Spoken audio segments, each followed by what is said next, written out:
Hey, you ever have one of those moments where everything you thought you knew just cracks?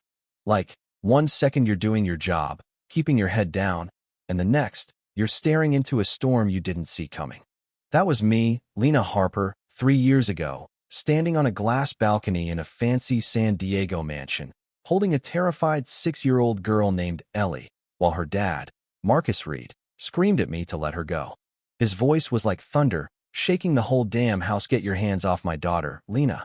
I froze, heart pounding, Ellie trembling in my arms, her little feet inches from a 2-story drop where the railing was gone for repairs. I'd found her chasing a stray kitten, teetering on the edge, and I grabbed her just in time. But Ellie, scared out of her mind, sobbed. Lena made me do it. And Marcus, man, his eyes were fire.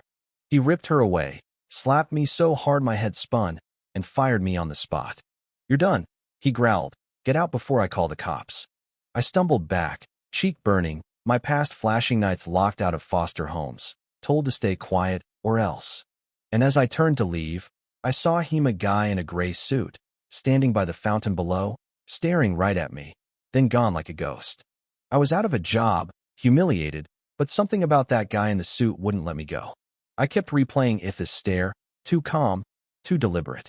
A week later, Marcus showed up at my cousin's apartment, looking like he hadn't slept. He'd watched the security footage, Ellie sneaking out alone, me pulling her back from the edge. He saw the truth, and that slap was eating him alive.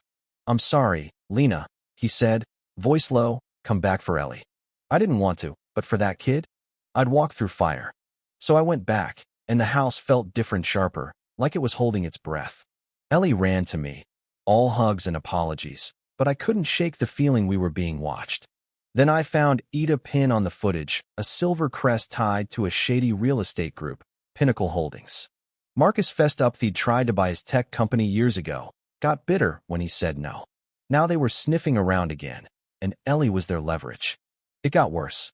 My brother, Trey, showed up out of nowhere. Haven't seen him since he ditched me in foster care. He handed me an envelope, smirking, "You're not invisible anymore, sis." Inside was an address and a note. Come alone, or Ellie pays. I told Marcus, and we dug deeper, found files from his late wife, Sarah, hidden in a lockbox. She'd been tracking Pinnacle, knew they were after more than his company. They wanted his legacy, his name, his daughter. Then Ellie went missing, snatched from the garden while the nanny answered a fake call. I ran, screaming her name, heart in my throat, until we tracked her to an old warehouse. There he was, Vincent Cole, Pinnacle's golden boy, cool as ice. You're too late, Lena, he sneered. Marcus breaks, or Ellie does. I stared him down, Ellie clinging to me. You touch her, you're done. We got her out, cops swarmed, but Vincent just laughed, said this was just the start. Here's where it flips. We didn't hide. I went public, stood in front of a camera, and told the world how Pinnacle tried to ruin us, how they used a kid to break a man. My voice shook, but I said it. Nobody gets to silence us, not anymore. The internet exploded, and Pinnacle's shell companies started crumbling. But Vincent wasn't the real snake.